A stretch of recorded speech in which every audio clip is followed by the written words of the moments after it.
Once again, everybody. Sorry, I thought I was 3 minutes early, but apparently I was 2 minutes late. Before I introduce the program, can everybody please be considerate, turn off your cell phones, or at least the ringers, put them on vibrate. After the turbulence of 2020 and the years 21 and 22 were expected to be remembered for economic recovery and bliss, we know, however, that that is definitely not the situation. Given inflation, labor shortages, supply chain breakdowns, and other issues, what can we expect moving forward? How should ESA members plan and respond to these turbulent times? Our speaker has taken a close look at these questions and more. You can see his full bio in the ESA Convention mobile app. If everybody can please welcome economist Kuehl.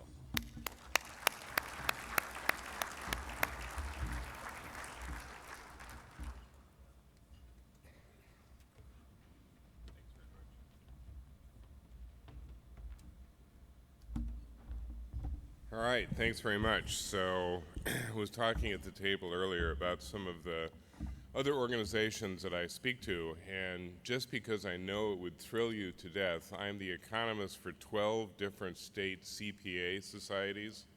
So I'm an economist that talks to accountants.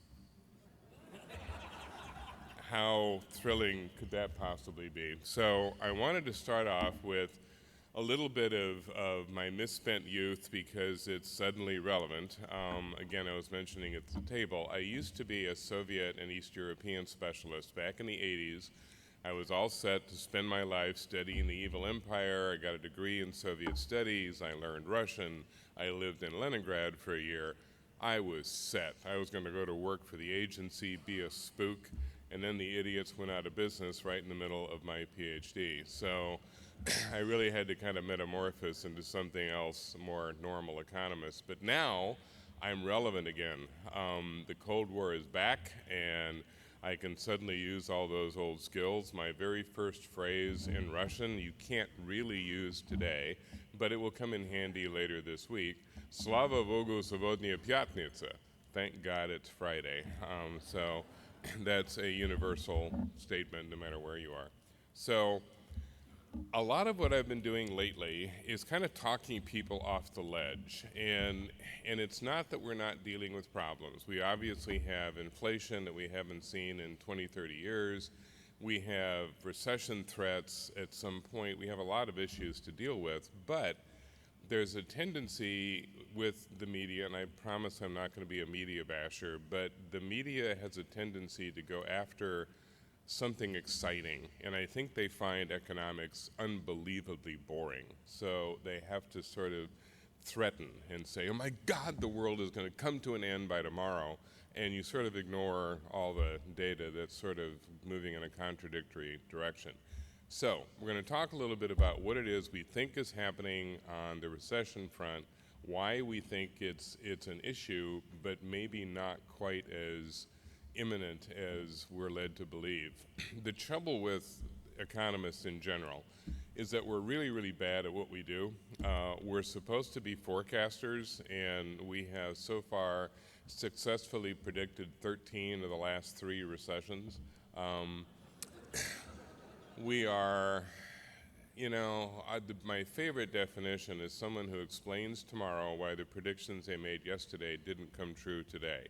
So whenever you start listening to economists, particularly those that go out a ways and go out to 2025 or 2030 or 2035, for crying out loud, you can't predict till next Tuesday, much less 10 years from now. It's almost more of a warning than it is a prediction. It's basically saying if you don't deal with these issues, you are going to have a problem. So if you don't deal with the supply chain, if you don't deal with labor shortage, if you don't deal with the federal debt, if you don't deal with this, that, and the other, then you're going to hit a wall. So it's not as much a prediction as it is do something. These things are going to be a problem for you if you don't do something. And it's an attempt to get people to do exactly that. So one of the things that we look at pretty closely is gross domestic private investment. This is sort of GDP without the government. And the numbers are pretty good. there's still an awful lot of investment going on. There's still a lot of businesses that are expanding, and it's somewhat predictable over the last couple of years given the issues we've had with supply chain. Two things that have been driving investment has been distrust in the supply chain. Companies that were not able to get what they were normally getting said, this is killing me. I have product that I could sell, but I'm missing this piece or I'm missing that piece.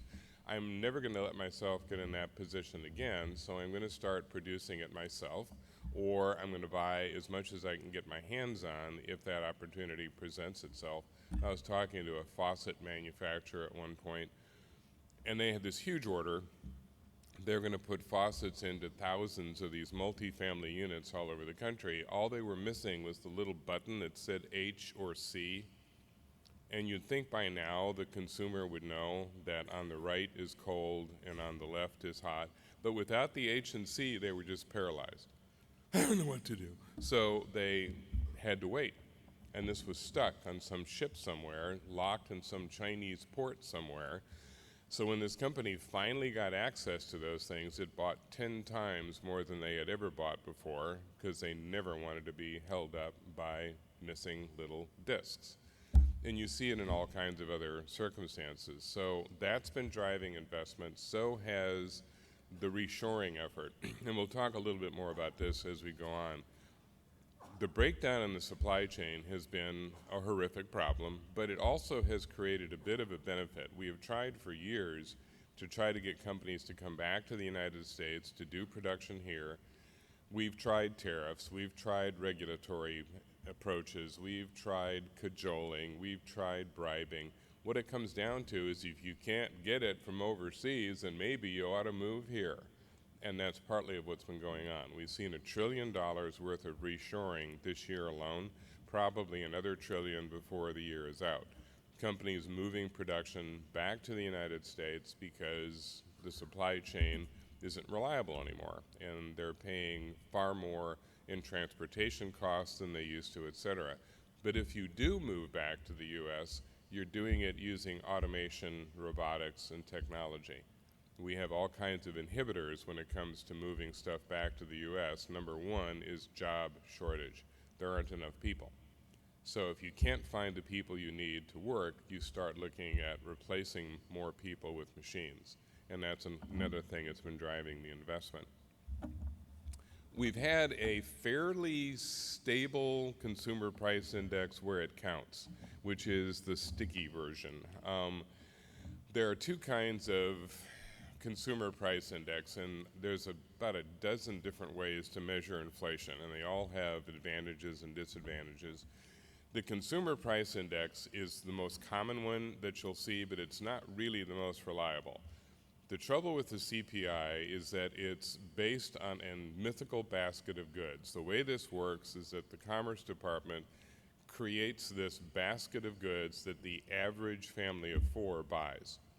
And so they figure out how much that cost one month, and then they go to the next month and say, well, how much did it cost this month? And that will tell you what inflation is, except we have 4 different generations that spend very differently. Boomers don't spend like Gen Xers, don't spend like millennials, don't spend like Gen Z, so their inflation experiences are very different. And when you average all of them, you get kind of an approximation more than anything else. The Federal Reserve pays no attention to the CPI at all. They don't trust it. They look at the personal consumption expenditures numbers, the PCE. The advantage of the PCE is that they're accurate. It's something that is based on what people actually spent and what the prices actually were, but it's slow. We're just now getting PCE numbers from May.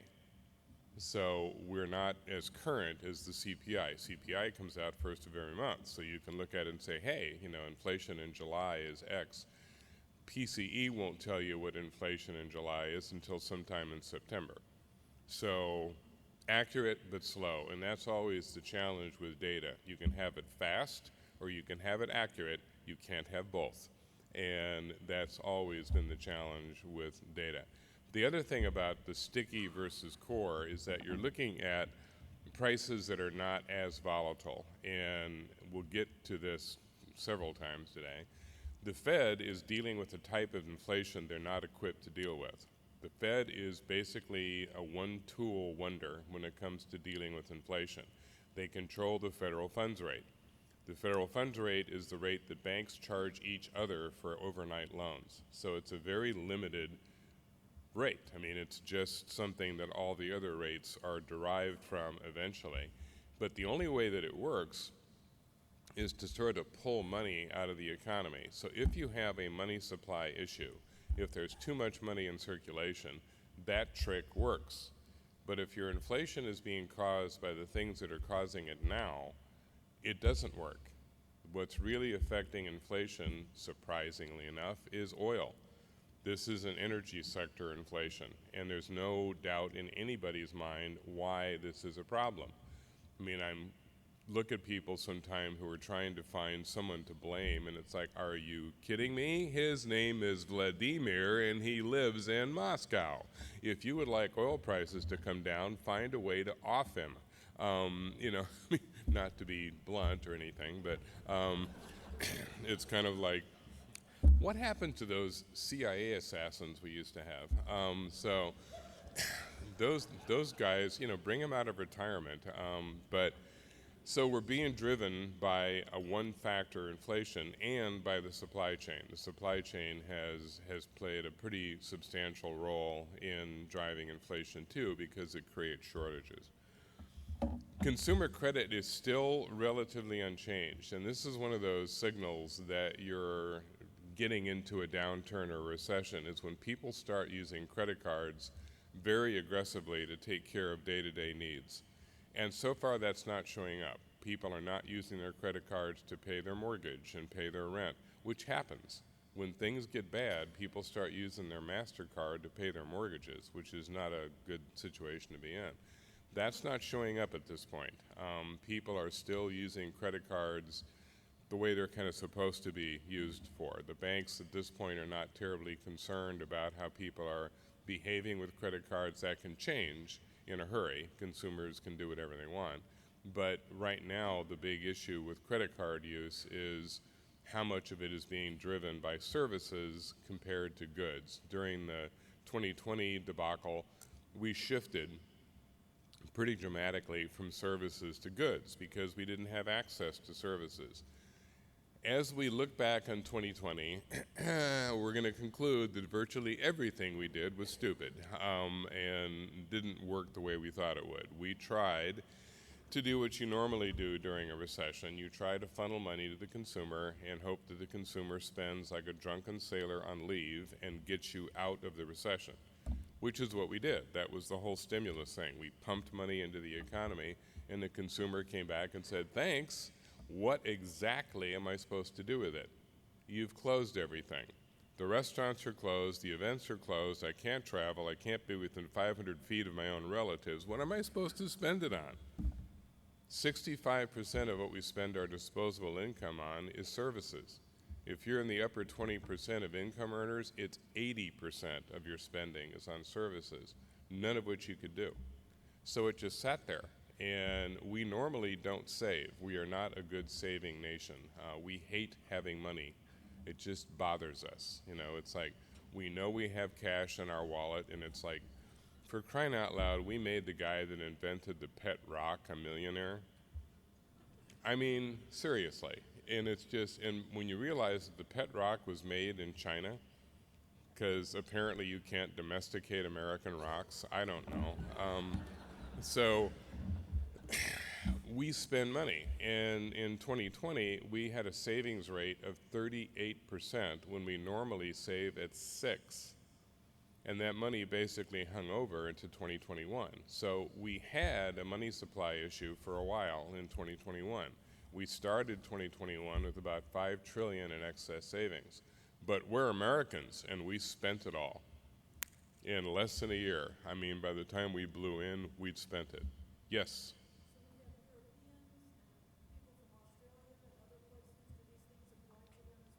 they're better at saving than we are. The Europeans are about twice as good at saving as we are. The Asians are 3 times better at saving than we are. Australians, by the way, are almost as bad at hanging on to money as we are. The Australians kind of like spending too. So, but nobody notices, you know, they're kind of like, hey, we just spend in our own country and don't worry about it. But we are not good at holding money back, which is generally a good thing. I mean, it's why we have a consumer-driven society. But it also means that as individuals and as businesses, we're a little more vulnerable to downturns because we don't have as much in reserve. Remember back in 2008 when we had that recession, the average American family had 72 hours of float. So if you lost your job, you had 3 days to find another one or you were going to be in trouble. So we're much better now. We have almost a week. So we're getting a little more comfortable. So retail sales are still up. And this is, again, a good sign. This is adjusted for inflation. So we're still spending. We're kind of at the complain about inflation but not do anything about it stage. We don't like the fact that prices have gone up, but we're still spending. And for example, gas prices, we all know that they have gone into orbit, but AAA reported a week ago that this is going to be the busiest travel season they have seen in 10 years. So we're all going, oh, this is outrageous, but I'm still going. You know, I'm still going to take the RV out. I was driving through Colorado about a week ago, and it was like, I must have counted 50 million RV trailers. And when you're driving in the mountains, you can actually hear those things consuming gas. I mean, it's just, you know, it's like, holy cow, you're getting about a foot to the gallon. But, you know, there they are, by God, they're not giving it up. So we're still spending. That will begin to slow down. We're going to be watching what's coming this fall very carefully because the retail season really gets underway in August with back-to-school sales and that kind of thing. And that's almost a global phenomenon now. You know, this is not just the U.S., but we'll end up looking at 2 or 3 points in the last 2 quarters that will signal where we are as consumers. Number 1 is Halloween. Halloween is now the number 2 spending holiday in the U.S. calendar. And the only thing bigger is Christmas, and Halloween is now an adult holiday. This will be probably the 6th year in a row that adult costumes have outsold children's. So it's now a decorating holiday, and the children's are kind of like, yeah, whatever. And so we'll spend a lot of money on Halloween, and that puts us into Christmas, and that's changed because November, we used to talk about Black Friday after Thanksgiving. Now it's Blackvember. It's the whole month is full of sales and discounts and all that stuff. Then we come into the very last gasp of Christmas, which again is global now, where the male of the species saves Christmas. And we do it the same way every year. We are convinced that Christmas will be sometime in January, and we have plenty of time. So we have bought nothing, and it's 2 days before Christmas, and we're panicking. So we start buying anything we can get our hands on. And this is not a joke. 50% of what men buy in the last 2 days before Christmas is bought at a convenience store. So if you have been the recipient of a 6-pack and a package of Slim Jims, you now know why. It's like, it's all I could find, honey. So we will have that last gasp, and increasingly men have gotten smart and they give gift cards because they have no clue what to give anybody. But that ends up turning the week after Christmas into one of the better retail weeks because the people who get either the worthless gift that the guy bought in the first place or the gift card, they're mildly annoyed, and so when they go back to the store, they spend 3 times more than the man spent on the original gift. So, men saving Christmas, we do it every year. Consumer credit as a percentage of disposable income is kind of back to normal, so we're beginning to see kind of a recovery of previous habits, pretty close to what we saw even prior to 2020. So Again, we're going to watch this carefully, see if people are starting to access their credit. Retail to sales inventory is beginning to come in a more normal direction too. We want to be in that orange box where the inventory basically matches up with sales. I mean, you don't want to be carrying too much inventory, obviously, which is what the problem was in 2020, and you don't want to have too little, which was the issue in 2021. You want to be balanced, and we had way too much inventory, that went to way too little inventory, supply chain, et cetera, and now it's beginning to come back to that normal level. Once it gets into that orange box, that's kind of a comfortable place for the business community to be because you're kind of matching up demand and supply. We're not quite there yet, but at least we're heading in that direction. We've seen non-residential spending strong year after year. A lot of talk about construction declining, or the peak is here, or there's a bubble, and it's not really playing out quite that way. We saw a real decline around 2020 when it came to commercial construction. We saw an awful lot of office building projects kind of put on hold because we didn't know what the solution was to the pandemic. Were we going to all work remotely? That was kind of the watchword for a while, is that it was a great thing. We were all going to communicate by Zoom and never wear pants again, and we were fine. That's turned out not to be the case. We're slowly going back to more normal patterns. Turns out that working remotely is not ideal. It doesn't fit every business. It doesn't fit every person. I see a lot of differentiation just depending on the industry. This would be an industry that never did adopt remote. This is a relationship-built business. This is something where it's really hard for a technician to do their job remotely. Okay, it's a little green wire, not that one. Don't cut, no, so you kind of have to be there. But I work a lot with accountants, as I pointed out. They love remote. It's like if we had personalities, we wouldn't be accountants. We don't want to talk to anybody. We just like working all alone in the dark. So they've been a little slow to come back. Manufacturing is growing fast as a construction sector for, again, sort of odd reasons. As companies have invested more in automation and robots and the like, they've had to upgrade their facilities because for years they could get away with some nasty cinder block building which was unair conditioned and dirty because it was just full of people. Lump it, dude. The robot comes in and goes, ew, this is disgusting. I am not going to work under these conditions. It's dirty and it's hot and I'm simply going to fail. So they're upgrading the buildings and all the people are like, seriously, the robot is not happy and you're giving him a new building? You made me work in this hellhole for decades. But the robot apocalypse is here, in case you hadn't noticed. So we're getting a little bit of concern around home sales, not huge. House development is we're still short 5 million homes, and so we're still looking to add to that number. We only build about 1.5 million a year. Markets that would have been seen as bubble opportunities are not bubbling the way they used to, like, for example, Austin. We were talking about that a minute ago. Austin should be at bubble stage because they've been adding about 200 people a day to the population. And I was talking to the city manager one time and I said, well, do you really have 200 jobs a day for the people that are moving here? He says, we don't need them. They already have jobs. They're working remotely for somebody else. They got a job with some company that's in Duluth.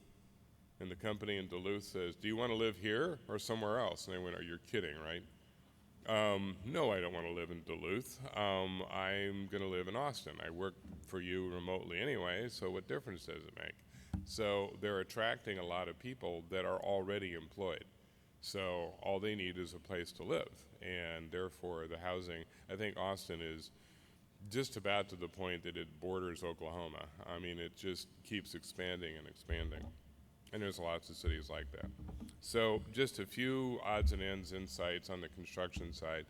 Huge demand for data centers. So anybody who's involved at all with that sector, it is just exploding because there's tremendous demand, as one would expect. Between Zoom and everything else that we're doing remotely, it's huge.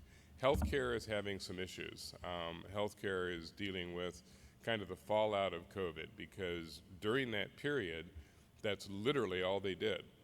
People suspended almost every elective surgery you can think of. And that's where the money is, in hospital care. So people were afraid to go to the hospitals, they were afraid of all the implications, and they just didn't go. And as a result, the hospitals began to see a real decline in their revenue. And they're running into the same kind of labor shortage that everybody else is. There's not enough doctors, not enough nurses, not enough anybody. And so that's causing grief within the hospital sector because to keep the people they got to pay them more. Manufacturing is growing, particularly, again, in sectors that are kind of connected to the new technology. And then education. One of the interesting things now is that most of the states have budget surplus. They have money that they got in 2020. They don't know what to do with it. Do we make project use of it? Do we invest it in education or infrastructure, or do we put it into assisting people who are having difficulty because of the inflation threat and recession? And this is going to shake out, and already you can see it, in kind of a red-blue state format. The blue states are a lot more interested in giving money to people to help them get past whatever financial crisis they're in. The red states are looking more towards projects and saying, well, this money was not supposed to be used for individuals, it was supposed to be for developing our economies, which is what we're going to still try to do. So there's going to be some political differentiation there. Looking at a few of the transportation issues, inventories, gas, fuel, all that stuff has become a huge issue. Inventories of diesel are way down. There's no real need to go into detail about why we have an energy crisis. You know, it's pretty obvious. Russia is the second largest oil and gas producer in the world. 3 countries account for about a third of all oil production globally. We're number 1. We produce somewhere in the vicinity of 15 to 16% of all the oil in the world. Russia is around 13, something like that, and Saudi Arabia about 12. So we're all fairly similar in terms of our percentages. The U.S. will hit a record next year in terms of oil production. We will be up around 13 million barrels per day. We've never produced that much before, but the demand is there, so we are. Russia is still producing, but it can't sell most of it. 70% of it is stuck. It has no market outside Russia. There are countries that are buying Russian oil, but they're buying it at the prices they set. So the Chinese have said, oh yeah, we'll buy your oil at $40 a barrel. But the world price is 120. Yeah, we're well aware of that. So if you want to sell at the world price, sell to somebody else. Oh yeah, you can't. So if you want to sell to us, you'll sell it to us at $40 a barrel. You know, the Chinese are not going to do anybody any favors except China. And so the Russian supply is just sitting there. And that's what inhibits the oil producers, because they're looking at this crisis and saying, this could end any minute. This could end next week. It could end next month. It could end 6 months from now. All it's going to take is for some signal that Russia is maybe withdrawing or maybe negotiating or maybe a ceasefire, and will start to relax the sanctions. We're not going to relax them on their financial sector, but we will on oil and gas because we want it, and that would be enough. The oil sector is convinced to drop per barrel prices by 50 or 60 bucks a barrel overnight. And so the producers are like, well, yeah, I mean, if we gear up, but it's going to take us 9, 12 months to bring it to market, and if the thing ends in that period of time, then what was the point of us increasing production? We're not going to make any money. So people kind of forgot that in 2020, the per barrel price of oil was $12. Nobody was making money then because nobody was using oil. We were all sitting home learning to play canasta or something. I mean, it was like we couldn't move.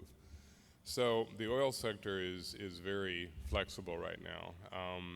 One of the geopolitical issues is our relationship with Saudi Arabia. We've been fairly hard on them for a while because of the war in Yemen and the assassination of an American journalist, et cetera, and now we're kind of like, oh well, bygones, we need your oil. But more importantly, we're kind of playing a bit of a Middle Eastern game. There's a country called the UAE, United Arab Emirates, and they have a new leader. Their new leader is American trained, worked here, is pro-American, as opposed to his predecessor. And the UAE is already very important, very influential among Gulf states, more so than the Saudis. The other Gulf states don't like Saudi Arabia. They're much more strict, they're much more fundamentalist, they tend to be a bit of a bully, so the Kuwaits and the Abu Dhabis and the Omans and the Bahrains, they're not that thrilled with the Saudis. They're now kind of rallying around the UAE. And if you want to see how different these cultures are, just tune in this fall to the Housewives of Dubai. The other oil states are like, okay, we can either be like Dubai, filthy freaking rich, or we can be like the Saudis where they won't let women drive. And I mean, I was watching a clip from the Housewives of Dubai, and this woman was complaining bitterly that she only had 5 Ferraris and her neighbor had 6. So Dubai is a very, very strange country. If you've ever had a chance to visit, it's like another planet. And wealth is everything in Dubai. So now we're sort of courting the UAE, and it makes the Saudis nervous. It's kind of like, you know, we could just shift all of our attention to them, not to you. You've not been exactly friendly, and all of a sudden the Saudis, well, let's not be hasty. We still need your support. So it's getting intriguing at the geopolitical level. We are exporting a lot of diesel. That's one of the reasons that we don't have as much as we need, and that's one of the reasons the prices are up, and that's one of the reasons your logistics costs are up. We're exporting it to Europe because if they don't get our help on the energy sector, they won't be able to handle these sanctions for much longer. I mean, they don't have enough fuel. We're selling LNG to them, we're selling diesel to them, we're trying to export as much as we can, trying to keep them in the game. Oil prices, most think it's going to be around the $100 a barrel range, probably not staying super high for a whole lot longer, partly because our consumption goes down a little bit when prices get high, but not until they've been high for a while. You know, we're reluctant to move away from our favored vehicles. The last time we had very high oil prices, it had to be up there for a year or longer before people started looking at fuel sippers and fuel-efficient cars, and it depends on the part of the country you're in. I'm from Kansas. Even when we had the oil crisis before, we did not buy Priuses. If we did, we threw them in the back of the truck as a spare. You know, it's just like the only real differentiation in Kansas among truck drivers is whether you're a real truck owner or a faux truck owner. The real truck owner gets a new truck, dumps 10 tons of gravel on the back of it just to get it over with, and the faux is like, I don't haul anything, it might scratch the bed. And it's like, oh, you're a poser. It reminds me of Yuma, Arizona still has a law that you're not allowed to wear cowboy boots unless you own 2 cows. It's called the urban cowboy law. It's like, quit pretending you're a cowboy. Import demand is still up.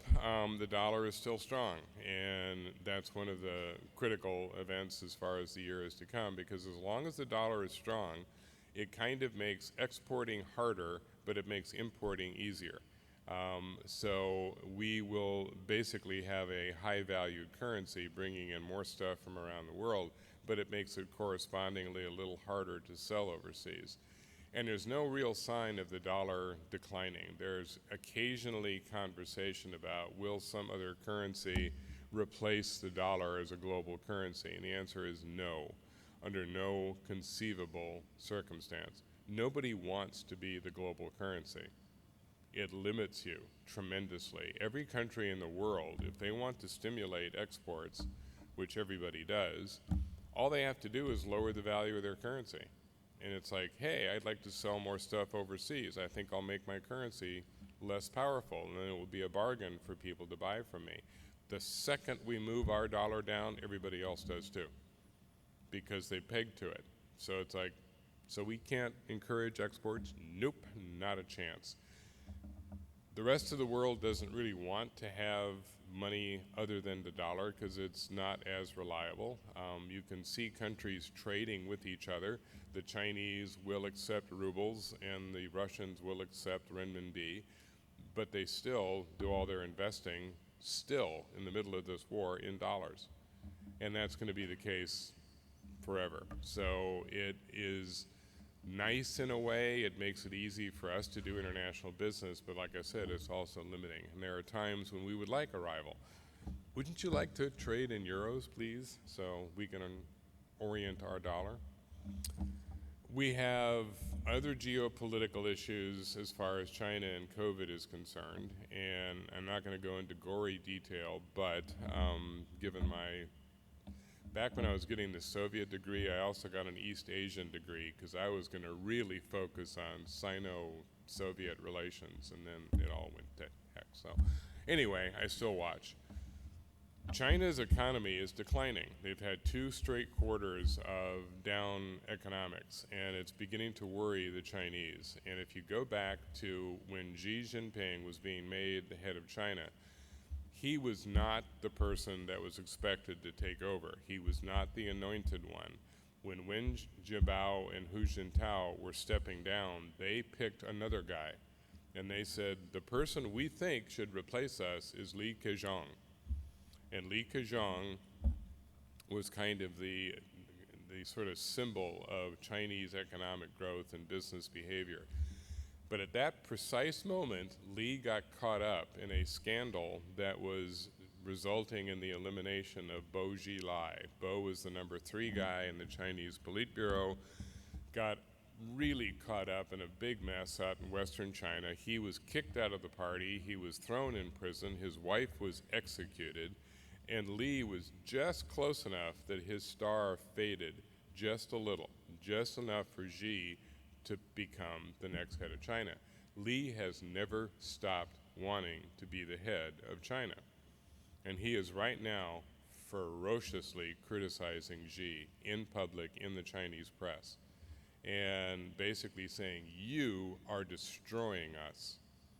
We were the 2nd largest economy in the world. You know why we're the 2nd largest economy in the world, Chairman Xi?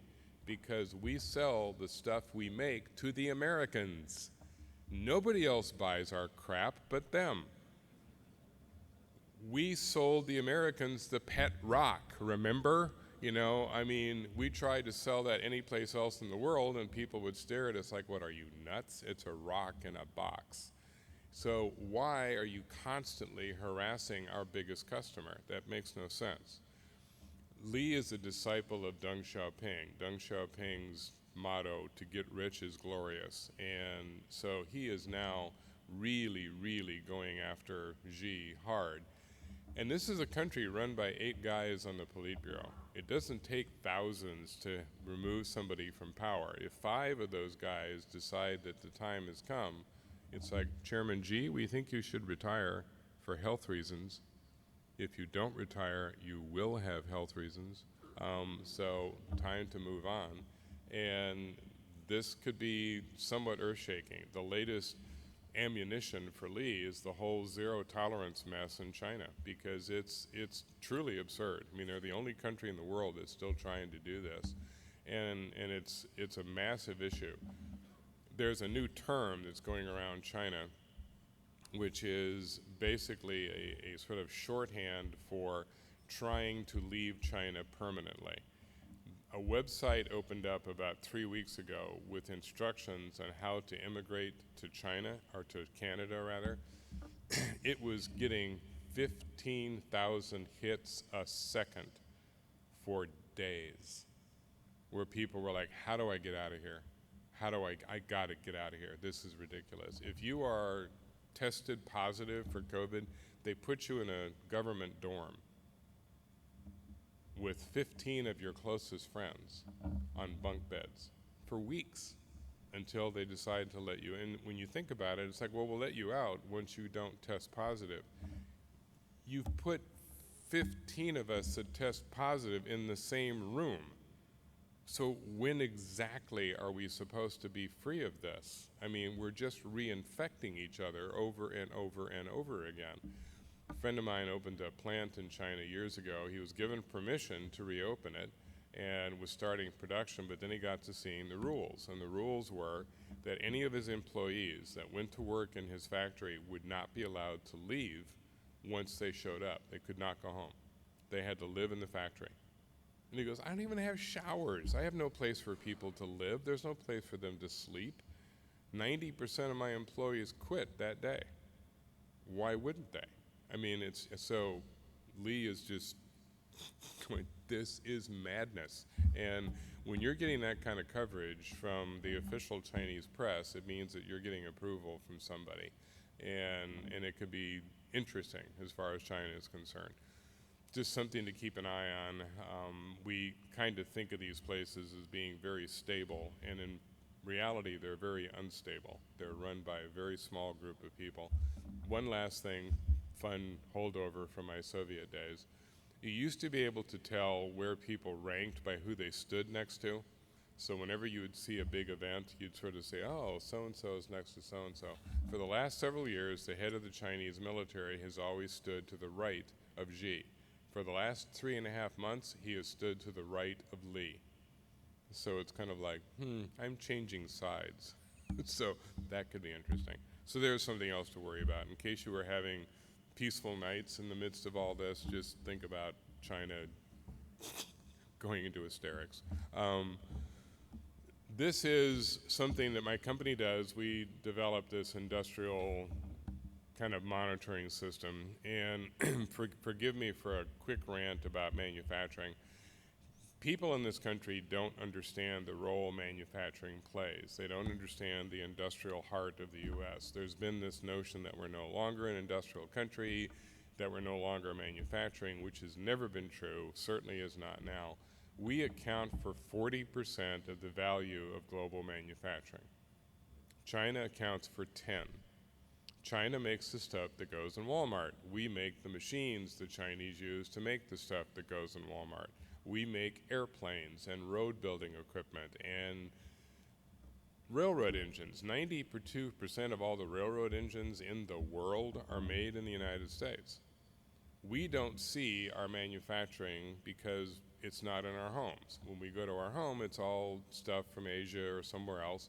But that's only because you don't own a railroad engine or have a 737 in your driveway. If you did, you'd say, well, we make that, and there's a lot more value to those than a lot of toasters. So we are a manufacturing nation. There's a notion that we don't do much employment with manufacturing, but that's an accident of statistics. For whatever reason, and for good reasons, we want to know how many people do specific jobs. We want to know how many accountants there are. We want to know how many file clerks there are. We want to know how many technicians there are. We don't really pay attention to who they work for. So 92% of the people who work for Ford Motor Company are not in manufacturing. They're not working on the line. They're not putting a car together. They're in accounts receivable. They're in design. They're in marketing. They're in HR. So they don't count. But the person who's worked for Ford for 40 years is going to say, how can I not be in manufacturing? I work for a company that makes cars. You want to see a company that's run without a marketing department or accounts receivable? Of course I'm important. If we figure where people work rather than what they actually do, 40%, almost 40% of this population works in manufacturing. And suddenly it changes the whole conversation. It's like, my God, that's the majority of the workforce. Yeah. It's like they may be doing a service job, but they're doing it in a manufacturing context. And it's just something we have to be cognizant of. So as we watch what happens with manufacturing, with the industrial side, it really is a reflection of the overall economy. We developed this a couple of years ago, and the guy that is our model builder is a retired lieutenant colonel who used to be in the artillery And he points out that accuracy was very important in his previous job, so he is very, very good at predicting. Our model's been like 96% accurate. And what it's showing is that we're just now sort of coming to the peak of industrial production, starts to fall off later this year and into next year, but not all that far. It begins to come back up again right about at the same level we were in 2019. So we're not going into a big dip, and you can kind of see that in the longer historical context. It's getting back to numbers that we were pretty familiar with in 2018, 2019. Kind of an encouraging point, because it indicates, yeah, we're coming off a peak, but not dropping that far. Yeah.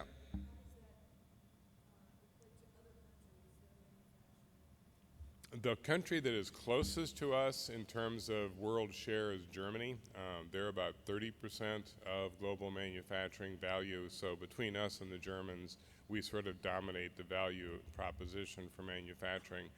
Many of the countries in the developing world are similar to China. They're producing consumer goods or intermediate parts, et cetera. Some are a little more advanced than others, but generally speaking, the sophisticated manufacturing is either European, Japanese, American, and even Japan has lost a little bit of its manufacturing oomph because they've seen more migration out of Japan than we have. So a lot of the manufacturing expansion that's taken place with Japanese companies has been outside Japan. So they have moved to other Asian countries, increasingly moving to the US. And that relates to a problem we're beginning to have. A lot of that movement out of Japan was due to lack of workers. Japan has the oldest population of any of the developed countries. Something like half their population is over 60. And so as companies are looking to expand, they're like, we don't have any workers here. So we're either going to have to do it with robots or we're going to have to go somewhere else. And they've been going to the US increasingly, but they also go to Malaysia and Thailand and the Philippines and any place they can think of that would be a host for a Japanese production facility. They're now trying to encourage reshoring, trying to get companies to come back to Japan. And with the same issues we have, do you have workers? No. So if I move back to Japan, who's actually going to be working in my factory? Well, I don't know. So then it goes back to robots again. One of the things we'll be looking for towards the end of this year is more of the infrastructure money coming out. Most of it thus far has been traditional. It's going into roads and bridges and airports and things like that. The more exotic stuff begins towards the end of this year into next year. It's all pretty front-loaded. It's all going to be in the next year or two. But that's when you start getting electric expansion, trying to figure out, and that's become a whole nother debate because everything was like, gee, if only we'd invested in alternative energy. The Germans did, and they were really hoping that their investment in wind would offset their dependence on Russian gas. Unfortunately, this is the year the wind has not blown in Europe, so they're only getting 20% of what they thought they would get from wind power. And that's the challenge of alternatives. It's not an on and off. I mean, fossil fuels, that's always been its advantage. If you need more power, throw more coal in the furnace, burn more oil, burn more gas. It's on demand. What happens if you need more wind power? Come on.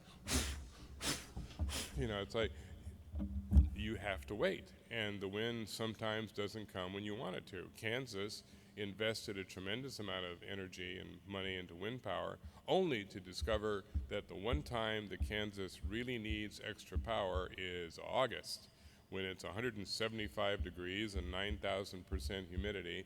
And the one thing you know about Kansas, the wind does not blow in August. It blows in March when you don't need it. And in March, it's like, here you go, all the wind you need, 80 miles an hour. Not now, later, but it doesn't work that way. So I'm going to take some time for questions. I don't want to chew up the whole time with my nattering on. And I couldn't resist this quote from Kissinger.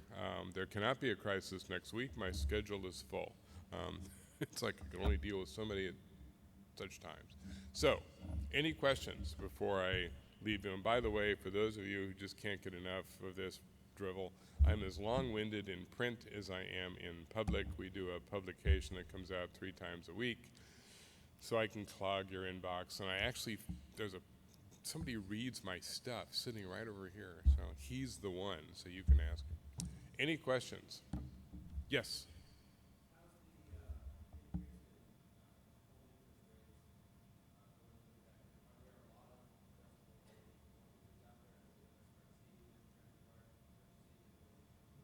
Yeah, the question is, what are the rate changes going to do? And that's something I figured I'd get a question on, so I didn't mention it in the program. The Fed is still looking at interest rates around 2.5 to 3. They are not at this stage getting overexcited because A, they know that raising the rates isn't going to have much of an impact on this kind of inflation anyway, and they're still worried about the economic growth. So far, the mortgage rates are up, but not ridiculously. They're in the 6s now rather than the 3s and 4s. We don't have nearly as many adjustable rate mortgages as we did going into 2008, because what we saw, and the banks were encouraging it, I'm sure your bank reached out to you if you had an adjustable rate. When the rates were really low and people could refinance, that was the pitch. It's like, you've got an adjustable rate, dude. Get a new one, get a new mortgage, ditch the adjustable because you're never going to see rates this low anyway, so go ahead and get a 30-year, 15-year fixed and not deal with the adjustable. So we're not as vulnerable as we were before. So that probably won't create that kind of housing crisis that we saw in 2008. The big concern as mortgage rates go up is that the low mortgage rates offset high house prices. And as long as people could get a good mortgage, they would put up with really high home prices. So now the question is, will these higher mortgages start to force home prices down? Probably not on the new home, but there's been this commentary for quite a while that the inner ring suburbs that the boomer generation has been moving out of, nobody was really interested in going in there. They were sort of going out to the outer ring suburbs and the exurbs. That's where the bargains are going to be.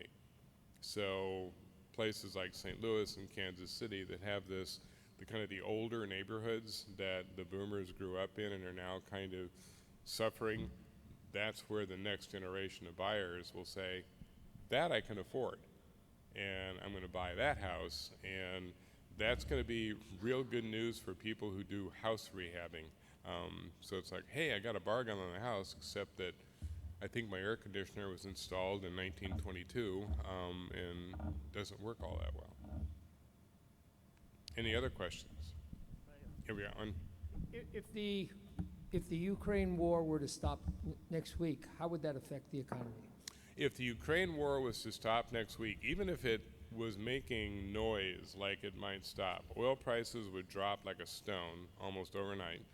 You would see fertilizer prices come down. You'd see commodity prices come down, because the assumption is that we would have to encourage Russia to keep moving in that direction. So it would be like, okay, you're showing that you may want to leave this mess. It didn't work out the way you planned, so we knew you were going to pull out sooner or later.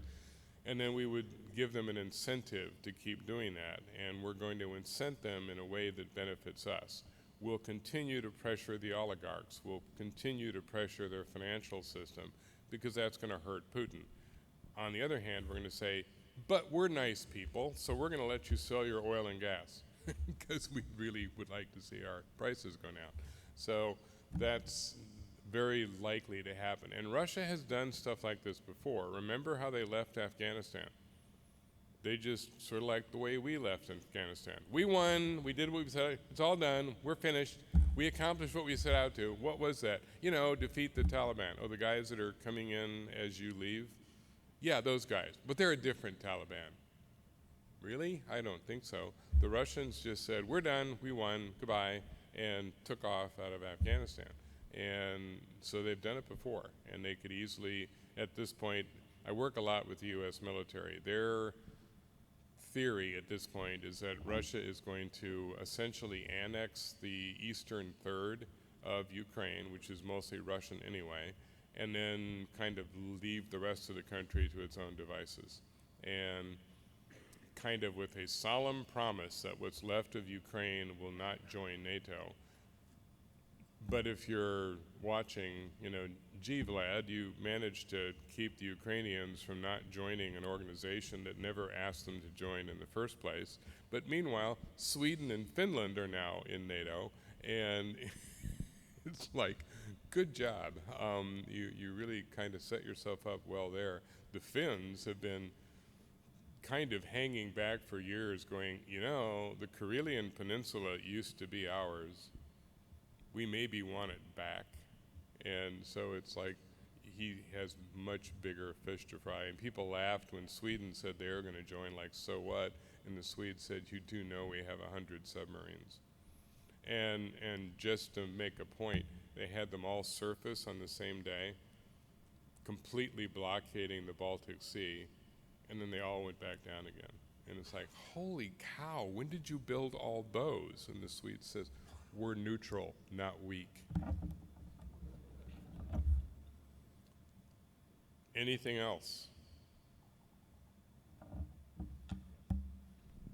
You're all eyeing each other's chocolate cake. I know what's going on here. Hey, I have a question. Yes. Where are all the people? Where are all the people? That we can hire that don't want to work? Where do they go? Exactly.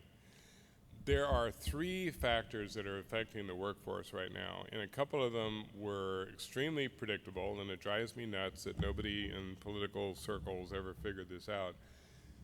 When a person is born, you kind of know when they're going to retire. You just kind of add 65 to the day of their birth, and bingo, they're going to be at retirement age at that stage. We've been seeing boomers hit retirement at the rate of 10,000 a day for the last 5 years. So we've lost about 25 million boomers already.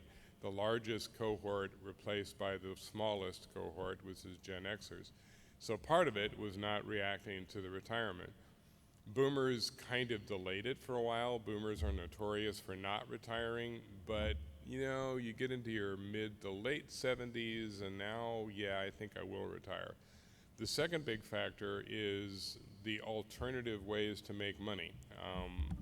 Was talking to the Dry Cleaners Association not long ago. One of their biggest threats is internet laundry.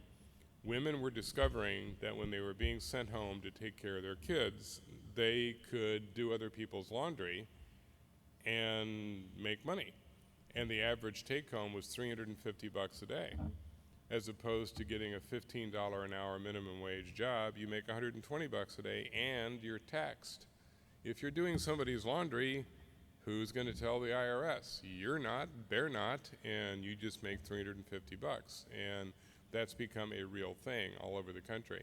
You have people that are in other parts of the gig economy, Uber and Lyft, all these different ways to make money in a kind of gig or casual way.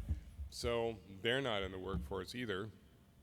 And then you end up with people that are kind of cobbling together a whole host of some government help, some whatever, but then you've also got the Gen Z, which is surprisingly frugal.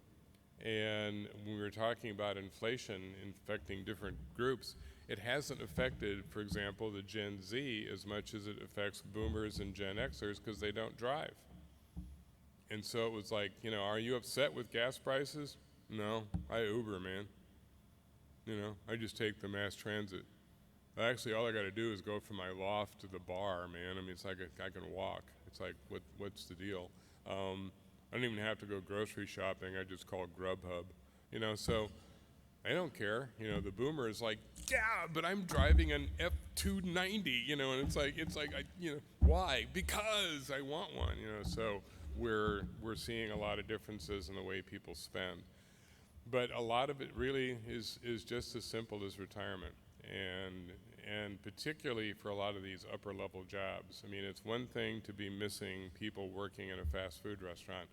But to be in a situation, as the airlines were, that they had to cancel 24,000 flights this summer because they don't have pilots.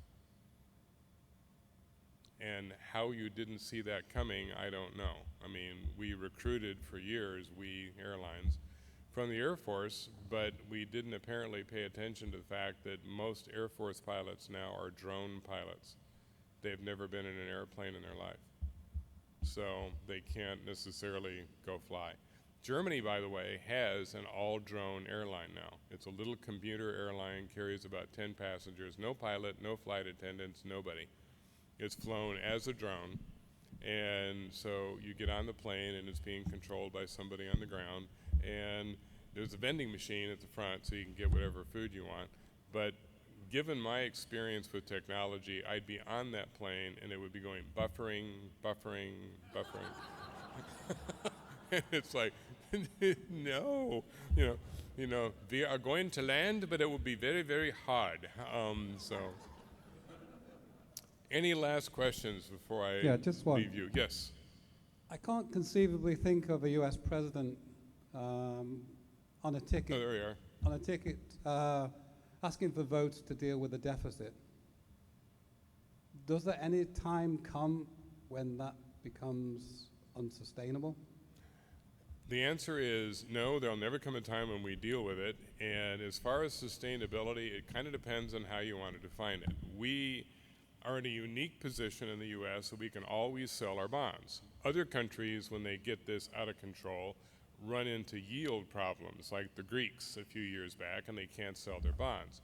The U.S. bond is the most coveted investment still in the world. Everybody buys it.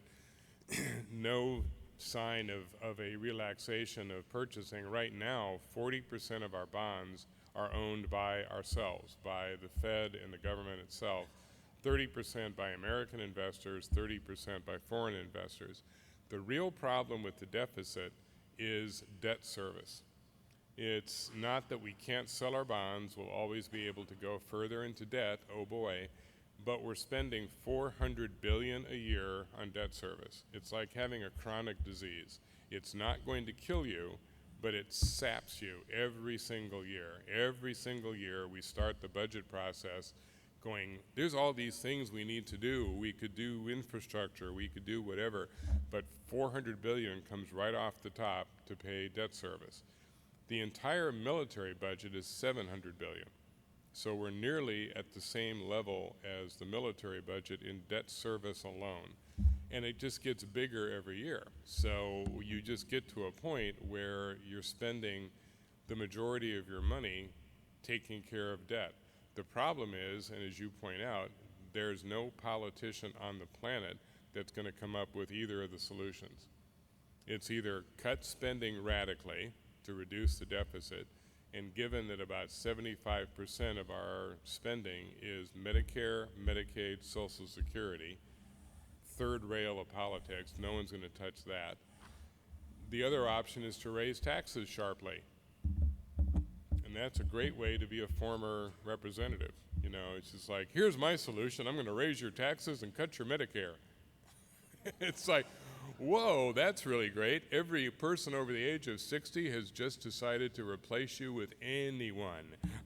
So it's a very, very difficult problem. We're not alone. If it makes you feel any better, our deficit to GDP is like 125% of our GDP. China's 260% of GDP. Japan's 240% of GDP. Among developed nations in the world, we are the most fiscally responsible, except for the Australians. The Australians figured this out a long time ago. Theirs is 60% of GDP. But that's what happens when you're a commodity-driven country. The Australians know they have highs and lows. There's going to be good years and bad years. If the commodity prices are high, yeehaw, spend. When they're low, be ready for it. We apparently don't pay attention to that, but neither do the Japanese or the Germans or the French. It's just like spend. It's somebody else's problem. And so, unfortunately, I don't see a solution to this. It makes me weep at times because I I don't think having a deficit's a good plan, but we seem to be stuck with it and even distressingly comfortable with it. So on that happy note, I will allow you to go on with the rest of your conference, and thank you for the invitation. And I think you're starting to wind things up. Is this coming to the end? You could all go home soon. Isn't that exciting? So thank you.